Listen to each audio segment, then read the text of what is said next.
रज्जू अपने पति रमेश के साथ रहती थी। कहने को तो रज्जू भोजपुरिया थी, लेकिन खाने में उसे साउथ इंडियन डिशेज ही बहुत पसंद थी। एक दिन सुबह के समय रसोई में डोसा बना रही होती है, तभी उसकी पड़ोसिन कमला वहाँ आती है। बहू, ओ बहू, कहाँ है तू? जी आंटी जी, कहिए क्या काम है आपको? अरे बहू, मैं तेरे बाहर से गुजर रही थी तो तेरे घर से ना बहुत अच्छी खुशबू आई, जिसलिए मैं सीधा तेरे घर आ गई। और वैसे क्या बना रही है बहू? इतनी अच्छी खुशबू आ रही है, पूरे मोहल्ले में फैल रखी है खुशबू। आंटी जी कुछ खास नहीं, बस अपनी ही पसंद का कुछ बना रही थी। तेरे पसंद की जो भी चीज है ना, वो कमाल की ही बनती है। पक्का तूने कोई भोजपुरी आइटम बनाया होगा। हमारे वहाँ इतनी अच्छी अच्छी चीजें बनती है, क्या बताऊँ मैं। हाँ आंटी जी, ये बात तो आपने बिल्कुल सही बोली। हमारे यहाँ खाने की चीजें तो बहुत अच्छी बनती है, जैसे लिट्टी चोखा, आलू भुजिया। तू जानती है बहू, जब तू शादी करके इस मोहल्ले में आई थी ना, और सबसे ज्यादा खुश पता कौन थी? मैं थी। क्योंकि तुझे पता है ना कि मुझे खाने पीने का कितना शौक है, और तेरे घर आना जाना लगा ही रहता है मेरा। और सोचा कुछ अच्छा खाने मिल जाएगा बहू के हाथ का। बिल्कुल आंटी जी, क्यों नहीं मिलेगा। एक काम करिए, आप यहीं हॉल में बैठिए, मैं आपके लिए अभी बना कर लाती हूँ, फिर बताइएगा कैसा बना है। रज्जू इतना कहकर रसोई में जाती है और कमला के लिए गर्मा गर्म डोसा बना कर लेकर आती है। डोसे को देखकर उसका मुंह बन जाता है और वो बोलती है, ये क्या बनाया बहू? तू भोजपुरिया बहू है, तूने साउथ इंडियन डोसा की रेसिपी क्यों बनाई है? जी आंटी जी, वो क्या है ना, मुझे डोसा बहुत पसंद है, मुझे उसके आगे कुछ टेस्ट ही नहीं लगता। हे भगवान, ये तो वही हो गया, खोदा पहाड़ निकली चुईया, और वो भी मरी हुई। मैं यहाँ क्या क्या सोच के आई थी, और तू मुझे ये फीका फीका डोसा खिला रही है। ना ही मीठा पता चल रहा है, ना ही तीखा, बिल्कुल भी टेस्ट नहीं है इसमें। आंटी जी, आपको पसंद हो या ना हो, लेकिन मुझे तो डोसा ही खाना बहुत पसंद है, और यह मेरा घर है, तो मैं जो खाऊंगी मैं अपने अकॉर्डिंग ही बनाऊंगी। अगर आपको खाना है तो खाइए, वरना आप जा सकती हैं, मैं आपको रोकूंगी नहीं। बहू, तू तो बहुत बदतमीज है। अपने बड़ों से ऐसे बात की जाती है क्या? तुझे पसंद है तो तू खा, मुझे मत खिला। और मैं बिना बात के यहाँ टाइम खराब करने आ गई अपना। कमला इतना कहकर वहाँ से चली जाती है। रज्जू आराम से बैठकर डोसा खाना शुरू कर देती है। रज्जू के घर में ना ही सास का कोई डर था, ना ही ससुर की कोई पाबंदी। आराम से अकेले अपनी जिंदगी ऐसे ही जी रही थी। दिन बीतते हैं, तभी एक दिन रज्जू का पति रमेश घर आता है और रज्जू से बोलता है, जल्दी से तैयार हो जाओ, हमें बाहर जाना है। बाहर? लेकिन क्यों, कोई जरूरी काम है क्या? कैसी पत्नी हो तुम? तुम्हारा पति तुम्हें घुमाने के लिए ले जा रहा है और तुम हो कि उससे सवाल जवाब कर रही हो। मैंने आपसे कोई सवाल जवाब नहीं किया है, बस आपसे ये पूछा है कि बाहर कहाँ जा रहे हैं, क्योंकि मेरा बाहर धूप में निकलने का बिल्कुल मन नहीं कर रहा। तुम्हारा मन कर रहा हो या नहीं, तुम्हें मेरे साथ चलना पड़ेगा। मेरा एक दोस्त है केशव, जिसने हाल ही फिलहाल में अपना एक साउथ इंडियन रेस्टोरेंट खोला है। वहाँ एक पार्टी रखी है, वहीं चलने की बात कर रहा हूँ, कहीं जेल नहीं लेके जा रहा हूँ। South Indian restaurant? तब तो पक्का बहुत अच्छा होगा, तरह तरह की वैरायटी वाला डोसा मिलेगा। अगर मैंने उन्हें मना कर दिया तो मुझसे बड़ा बेवकूफ कोई नहीं होगा। ठीक है, अगर तुम्हें नहीं चलना तो मत चलो, मैं अकेले चला जाता हूँ। बैठो तुम अकेले घर में आराम से। अरे अरे, आप इतना गुस्सा क्यों कर रहे हैं? मैंने ये थोड़ी बोला है कि मैं साथ में नहीं चलूंगी। आप मुझे बस थोड़ा समय दीजिए, मैं अभी तैयार होके आती हूँ। भला मैं आपकी बात कैसे टाल सकती हूँ? साउथ इंडियन रेस्टोरेंट का नाम सुनते ही अपने कमरे में जाती है और जल्दी से तैयार होकर नीचे आ जाती है। थोड़ी देर बाद रमेश और रज्जू निकल जाते हैं और जहां उसका दोस्त केशव रज्जू से बोलता है, नमस्ते भाभी जी, मैं रमेश का बहुत अच्छा दोस्त हूँ। आप माफ कीजिएगा, मैं आपकी शादी में आ नहीं सका। कोई बात नहीं, मुझे आपसे कोई शिकायत नहीं है। वो क्या है ना, किसको कब कहाँ मिलना ये भगवान ही तय करता है। हो सकता है कि आपका मिलना मेरा यहीं लिखा हुआ था, जिसकी वजह से आप मुझसे शादी में नहीं मिले। भाभी जी, आप बातें तो बहुत अच्छा करती हो। आपसे मिलने के बाद ना मुझे बहुत अच्छा लगा। और पता है आपको, जब मुझे ये पता चला कि आपको साउथ इंडियन डिश बहुत पसंद है, तो मैंने रमेश को बोला कि भाभी को लेकर आ जा। मुझे भी जब आपके रेस्टोरेंट के बारे में पता लगा तो मैं फटाफट तैयार होके आ गई साउथ इंडियन खाना खाने के लिए। ये मौका मैं छोड़ नहीं सकती हूँ ना। आप मुझे खिलाएंगे ना मेरे पसंद का डोसा? बिल्कुल भाभी जी, इसमें कोई पूछने वाली बात है। और आपको क्यों नहीं खिलाऊंगा, आप मेरी ना पहली कस्टमर हो। और हो सकता है आपके आने के बाद, आपके ये शुभ कदम के कारण मेरे यहाँ कस्टमरों की लाइन लग जाए और मैं बहुत बिजी हो जाऊँ। अगर सच में ऐसा हुआ ना, तो मैं तो आपसे वादा करता हूँ, आप जब भी मेरे रेस्टोरेंट में आओगी, आपका फेवरेट डोसा आपको अनलिमिटेड मिलेगा, वो भी फ्री ऑफ कॉस्ट। ये सुनकर रज्जो की खुशी का ठिकाना नहीं था। कुछ देर बाद सभी लोग रेस्टोरेंट का मुहूर्त करके खाना पीना शुरू कर देते हैं। दिन बीतते हैं और बीतते समय के साथ सच में केशव का रेस्टोरेंट बहुत अच्छा चलने लगा था। तभी एक दिन रज्जो अपने पति से कहती है, सुनिए जी, बहुत दिन हो गए हैं हम केशव भैया के रेस्टोरेंट नहीं गए हैं। मेरा डोसा खाने का बहुत मन हो रहा है। यार मैं अभी ऑफिस से आया हूँ, बहुत थक गया हूँ। अब सिर्फ एक डोसा खिलाने के लिए मैं तुम्हें केशव के रेस्टोरेंट लेकर जाऊँ? ये मुझसे नहीं होगा। एक काम करो, तुम घर पे ही बनाकर खा लो। आप तो ऐसे बोल रहे हैं जैसे डोसा तुरंत ही बन जाता है। अरे उसे बनाने के लिए पहले इंतजाम करना पड़ता है। मैंने कुछ नहीं किया, मेरा अचानक से खाने का मन कर रहा है, तो अब मैं क्या करूं? मुझे नहीं पता, तुम्हें जो करना है वो करो, बस मुझे एक कप चाय पिला दो। मेरे सर में बहुत दर्द हो रहा है। ठीक है, मैं पिलाती हूँ। इतना भड़के क्यों जा रहे हैं? नहीं ले जाना तो मत ले जाइए, लेकिन जरा ये भी तो बताइए ना कि उनका काम कैसा चल रहा है। मैं उनकी दुकान के लिए लक्की साबित हुई या नहीं? हाँ, ये बात मैं तुम्हें बता सकता हूँ। तुम सच में उसके रेस्टोरेंट के लिए लकी साबित हुई। उस दिन के बाद उसका रेस्टोरेंट काफी अच्छा चल रहा है और वो तुम्हारी बहुत तारीफ कर रहा था कि ये सब भाभी जी की वजह से हुआ है। बस तारीफ ही करना अच्छा लगता है। भैया अपनी कही हुई बात भूल ना गए हो कहीं। मैं उनके रेस्टोरेंट जाकर कल बताती हूँ उन्हें। रज्जो चुपचाप रसोई में जाती है और रमेश के लिए चाय बनाकर ले आती है। अगले दिन वो बिना रमेश को बताए केशव के रेस्टोरेंट पर जाती है और उससे बोलती है, भैया आपका रेस्टोरेंट अच्छा चल गया, मुझे ये सुनकर बहुत खुशी हुई। लेकिन आप कहीं अपनी कही हुई बात भूल तो नहीं गए हैं? यही सोच के मुझे बड़ा दुख हुआ। मैं कुछ समझा नहीं भाभी जी, आप कहना क्या चाहती हो? कौन सी बात भूल गया मैं? भैया आपने ही तो कहा था अगर मैं आपके लिए लक्की साबित हुई तो आप मुझे रोज डोसा खिलाएंगे, वो भी अनलिमिटेड। बट आपने तो मुझसे पूछा तक नहीं। अरे नहीं नहीं भाभी जी, मैं कोई बात नहीं भूला हूँ। अरे वो बात मुझे याद है, बस काम के चक्कर में थोड़ा व्यस्त हो गया था, इसलिए फोन नहीं कर पाया। और आज भी मैं अपने ना जुबान से पीछे नहीं हटूंगा। आपका जब भी मन करे हमारे रेस्टोरेंट में आइए और डोसा खाइए। आप सच कह रहे हैं ना? झूठ नहीं बोल रहे हैं ना? कहीं आप मुझसे पैसे तो नहीं लेंगे? नहीं भाभी जी, मैं झूठ क्यों बोलूंगा, मैं सच कह रहा हूँ। आप जब तक चाहो, जितना चाहो उतना खाओ। आपके लिए सारे डोसे फ्री है और पैसा वैसा नहीं देना है आपको। ये सुनकर रज्जो बहुत खुश हो जाती है और उसे दिन के बाद से वो आए दिन केशव के रेस्टोरेंट में जाकर डोसा खाया करती थी, जिसके उसे पैसे नहीं भरने पड़ते थे। माया दो सहेलियां थी। वो दोनों कॉलेज में साथ पढ़ती थी। रीना माया के घर गई उससे मिलने। वहाँ पर रीना को बहुत ही तेज भूख लगी, तो उसने माया को कहा, यार माया, अचानक मुझे बहुत भूख लग गई, तो तुम कुछ खाने को दोगी? हाँ हाँ, ये भी कोई कहने की बात है। तुम बस 2 मिनट रुको, मैं अभी आई। अरे यार, पर तुम कहाँ चली? तुम बस 2 मिनट इंतजार करो, मैं अभी आई। माया रसोई से प्लेट में मैगी बनाकर लाते हुए कहती है, लो रीना, खा लो। अरे ये क्या बना लाई तुम इतनी जल्दी? मैगी बस 2 मिनट में हो जाए रेडी। अच्छा, तो तुम मैगी बनाने गई थी? हाँ लो, तुम खाओ, देखो कैसी बनी है। अरे वाह, क्या मैगी बनी है, एकदम यम्मी और टेस्टी। तुम भी खाओ। हाँ हाँ, मैं खा लूंगी, पहले तुम खाओ। तुम्हें अच्छी तो लगी ना? सच में यार, बहुत टेस्टी बनी है। मेरा तो मन कर रहा है तेरी वाली भी खा जाऊं। तो खा लो ना, मना किसने किया है? अरे नहीं यार, पहले ही बहुत खा चुकी, अब फिर मुझे भी तो घर जाना है। जैसे तेरी मर्जी, आती रहना। इसी तरह ये दोनों सहेलियां बार बार किसी न किसी बहाने से मैगी खाती रहती थी, जिस कारण इनको मैगी खाने का चस्का लग गया। अचानक रीना छुट्टी पर चली गई, वो भी कई दिनों के लिए। तब माया उसके घर गई और वहाँ उसने रीना को बीमार हालत में देखा, तो उसे बोली, हेलो रीना, कैसी हो तुम? देख लो खुद ही कैसी हूँ मैं। पर कुछ दिन पहले तो तुम ठीक थी, अचानक से क्या हो गया तुम्हें? मेरे पेट में अचानक दर्द होने लगा, तब मैंने अस्पताल में चेक करवाया तो पता लगा कि मेरे पेट के अंदर मैदा इकट्ठा हो गया है, जिसके कारण मेरे पेट में इन्फेक्शन फैल गया।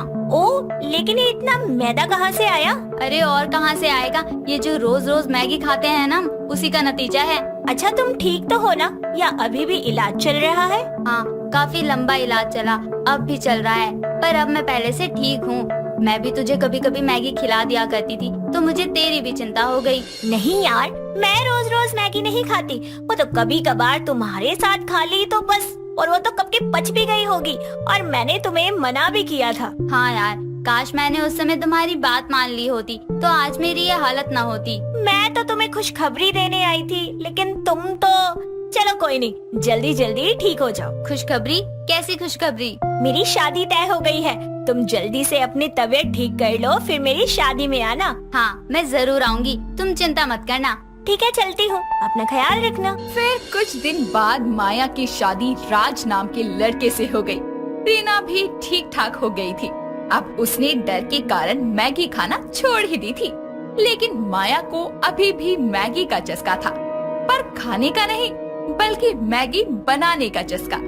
एक दिन उसकी सास सुधा उसे कुछ बनाने के लिए बोलती है। अरे बहू, बड़ी जोरों से भूख लगी है, जल्दी कुछ बना दे। ठीक है माँ जी, लेकिन क्या बनाऊँ इतनी जल्दी? देखो, रसोई में जाकर जो कुछ भी जल्दी से बन सकता है वो ही बना के ले आ। ठीक है माँ जी, लाती हूँ। रसोई में मैगी देखकर माया कहती है। अरे वाह मैगी, यही बना देती हूँ 2 मिनट में। माया सबके लिए मैगी बनाकर बाहर ले आती है और सुधा और राज को खाने को देती है। मैगी खाने के बाद सुधा बोलती है। अरे बहू, तुमने तो बड़ी जल्दी और टेस्टी मैगी बना ली, हमसे तो कभी ऐसी नहीं बनती। ऐसा क्या डाला है तुमने इसमें? अरे माँ जी, कुछ खास नहीं, मैंने इसमें अलग से मैगी मसाला डाला था और हरी सब्जियाँ भी। अरे हाँ, सच में बहुत अच्छा बनाया तुमने। शुक्रिया माँ जी, मुझे मैगी सबको बनाकर खिलाने में और खुद खाने में बड़ा मजा आता है। इस तरह से माया ने अपने घर में भी सबको मैगी बनाकर खिलाई और साथ में ये भी बताया कि वो और उसकी सहेली रीना किस तरह मैगी के दीवाने थे और कैसे बीमारी के बाद से रीना मैगी के नाम से भी डरने लगी।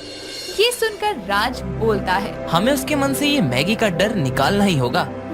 लेकिन कैसे? तुम उसको किसी बहाने से घर पर बुलाओ। अरे बहाना कैसा? क्यों ना जन्मदिन पर ही बुला लिया जाए उन्हें हमारे यहाँ। मेरा जन्मदिन? हाँ यार, मैं तो भूल ही गया, लेकिन तुम्हें याद था। और क्या, कैसे भूल सकती हूँ मैं इस खास दिन को। इस तरह माया और राज ने रीना को अपने घर पर इनवाइट करने का प्लान बनाया, जिसके बाद माया रीना के घर जाकर बोलती है। हेलो रीना, कैसी हो तुम? हेलो, मैं ठीक हूँ, तुम कैसी हो? हाँ, मैं भी अच्छी हूँ। तुम्हारी तबीयत कैसी है? अब तो मैं ठीक हो गई हूँ, काफी दिन जो हो गए हैं। ओह, ये तो बहुत अच्छी बात है। अब तो तुम आसानी से इधर उधर जा सकती हो ना? हाँ हाँ, क्यों नहीं। क्यों, कहाँ ले चल रही हो तुम मुझे? अपने घर पर। और कहाँ? अच्छा, पर क्यों, कुछ खास है क्या? हाँ यार, बहुत खास है, और इस खास मौके को और खास बनाने के लिए तुम्हें भी आना होगा। हाँ हाँ जरूर, पर कौन सा खास मौका है जिसके बारे में मुझे नहीं पता? कल राज का जन्मदिन है और तुम भी आ रही हो। अरे हाँ बाबा, हाँ आ रही हूँ, तुम चिंता मत करो। अच्छा ठीक है, अब मैं चलती हूँ, कल मिलते हैं। इस तरह से माया ने रीना को अपने घर आने के लिए मना लिया और रीना मान भी गई। अगले दिन माया ने जन्मदिन की सारी तैयारियां कर ली और रीना भी आकर उनके घर पर सबसे मिली। अभी तक किसी मेहमान को ना देखकर रीना बोलती है। अरे यहाँ तो कोई नजर ही नहीं आ रहा, कहाँ गए सब? कोई आया भी है कि नहीं? ये रहे हम, तुम्हारे अलावा हमने किसी को नहीं बुलाया, क्योंकि ये एक छोटी सी पार्टी है जिसमें हम सिर्फ 3 ही हैं। ओह, तो ये बात थी क्या? चलो अच्छी बात है, चलो करते हैं पार्टी। तीनों मिलकर राज का केक कट करवाते हैं और खूब डांस करती है, जिसके बाद माया बोलती है। चलो बहुत हो गई पार्टी शार्टी, अब खाना खा लिया जाए। हाँ हाँ जरूर, वैसे भी बहुत भूख लग गई अब तो मुझे। हाँ, बात तो सही कह रहे हो आप दोनों, तो अब खाना दो। खाने के साथ मैंने मैगी भी बनाई है, आप दोनों खाएंगे? हाँ मैगी, मैं तो जरूर खाऊंगा, मुझे तो बहुत पसंद है मैगी। लेकिन मैं तो नहीं खाऊंगी मैगी शैगी। पर क्यों यार, तुझे तो मैगी बड़ी पसंद थी। यार तुझे तो सब पता है ना, फिर भी मुझे मैगी खिला रही है। अभी तो ठीक हुई हूँ, फिर से बीमार नहीं पड़ना चाहती। हाँ हाँ, मैं जानती हूँ तुम्हारे साथ जो भी हुआ, लेकिन जो हुआ वो मैगी की वजह से नहीं हुआ। क्या मतलब? मैगी से नहीं हुआ तो फिर किससे हुआ? मतलब ये तुम्हारे मैगी खाने के तरीके से हुआ। जब दिल किया बस मैगी खा ली, कच्ची हो या पक्की, बस खाने से मतलब है। बात तो सही कह रही हो तुम माया, वरना अगर मैगी से कुछ होता तो हम सब भी तो बीमार होते ना, क्योंकि हम तो अक्सर ही मैगी खाते रहते हैं। वो कौन सी बातें? देखो रीना, तुम मैगी अब भी खा लेना, लेकिन कुछ बातों का ध्यान रखना। पर मुझे तो इतनी अच्छी लगने लगी थी कि मैं तो रोज ही खाने लगी थी और कच्ची भी खा जाती थी, तभी तो मैं इतनी बीमार पड़ गई। आगे से मैं इन सभी बातों का ध्यान रखूंगी।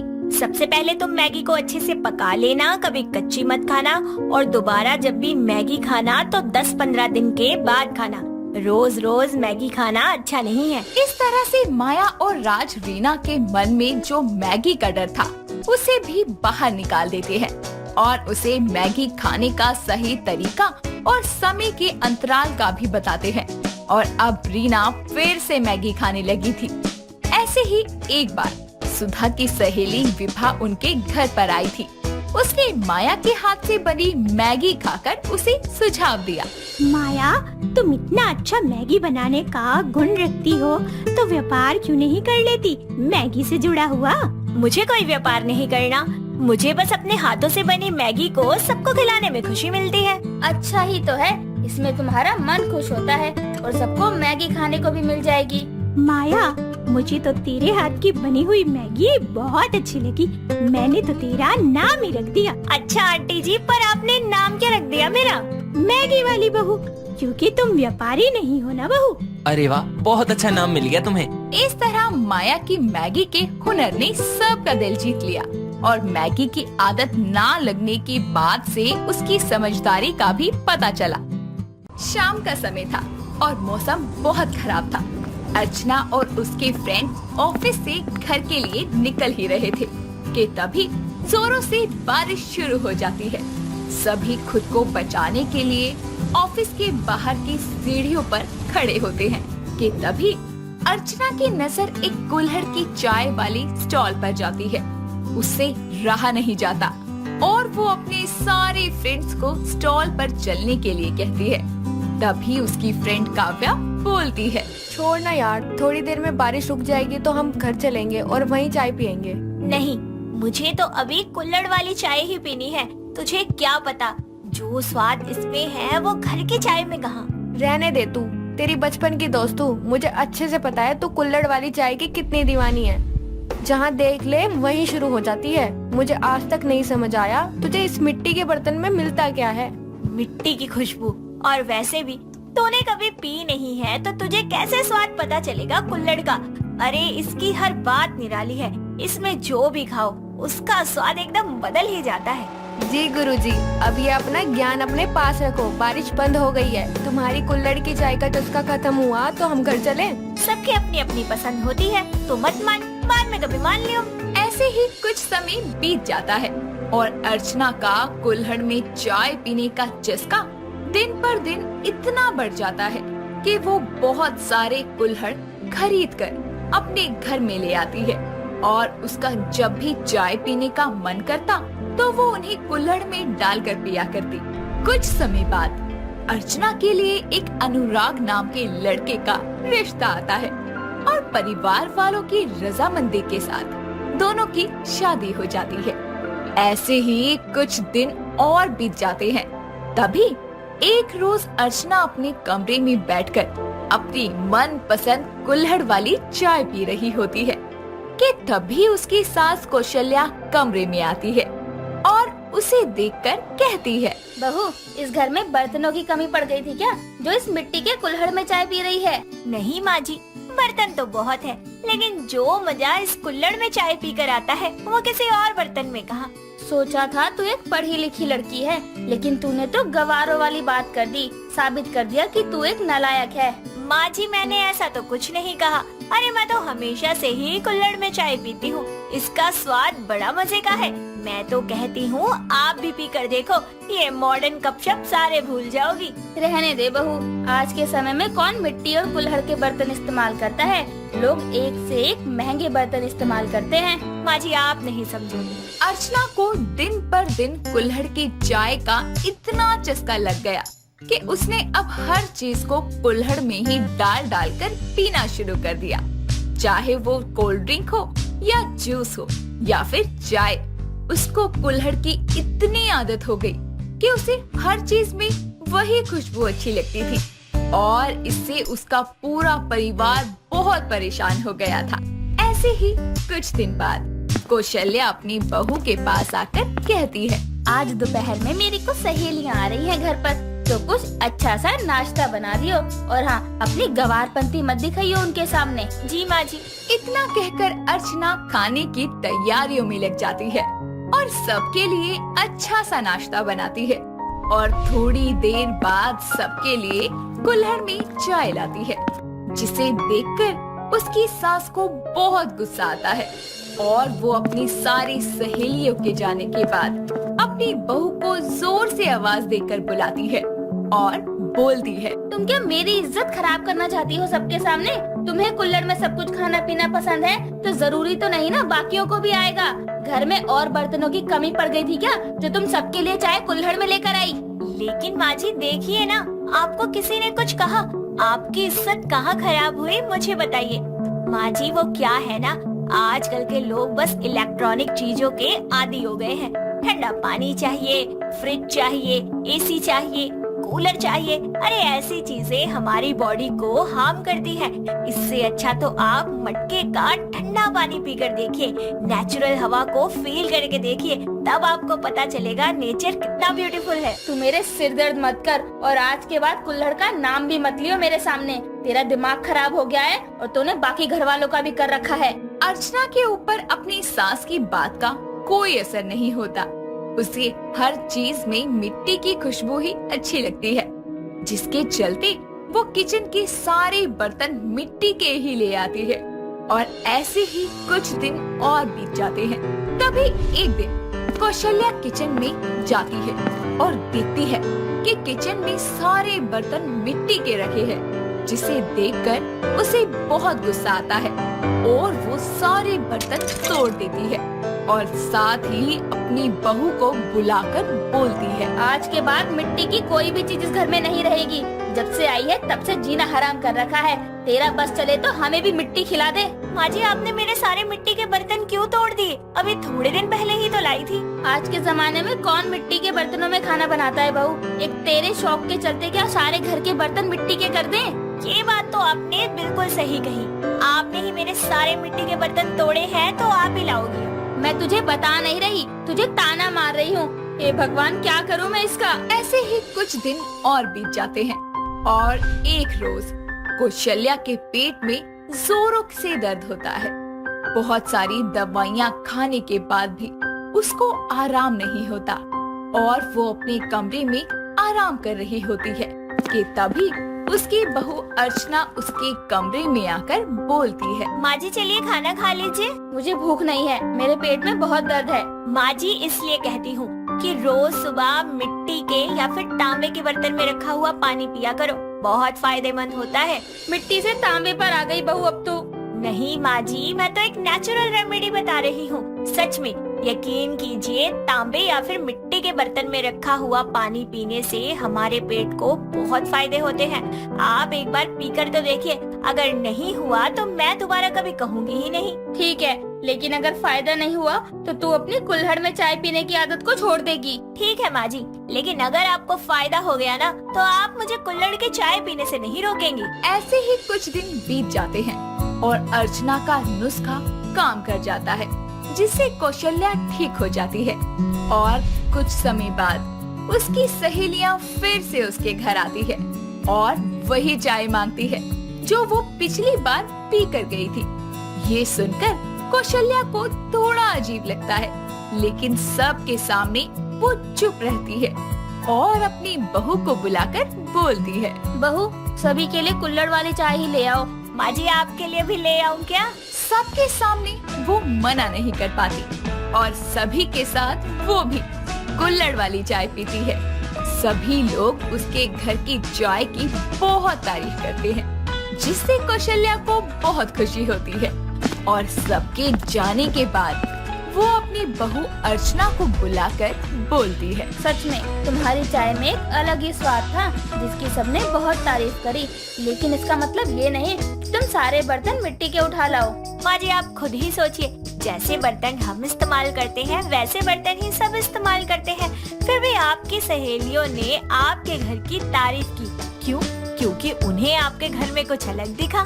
हाँ बात तो बिल्कुल सही है, माँ जी, मिट्टी की बनी ऐसी बहुत सारी चीजें हैं, बर्तन हैं, जिन्हें देखकर आप अंदाजा तक नहीं लगा सकती कि वो मिट्टी से बनी है, लेकिन वो दिखने में बहुत ही सुंदर और स्टाइलिश होती है और साथ ही उसमें मिट्टी के गुण भी भरपूर होते हैं। कौशल्या को अपनी बहू की बात समझ आ जाती है और फिर वो दोनों मिलकर किचन का सारा सामान मिट्टी से बना हुआ ही लेकर आती है, जो कि देखने में भी बहुत सुंदर लगता है और बाकियों के घर से कुछ हटकर भी होता है। दोस्तों, अगर आपको ये कहानी पसंद आई तो इसे लाइक करें, शेयर करें और कमेंट करके बताएं कि कहानी में आपको सबसे अच्छा क्या लगा।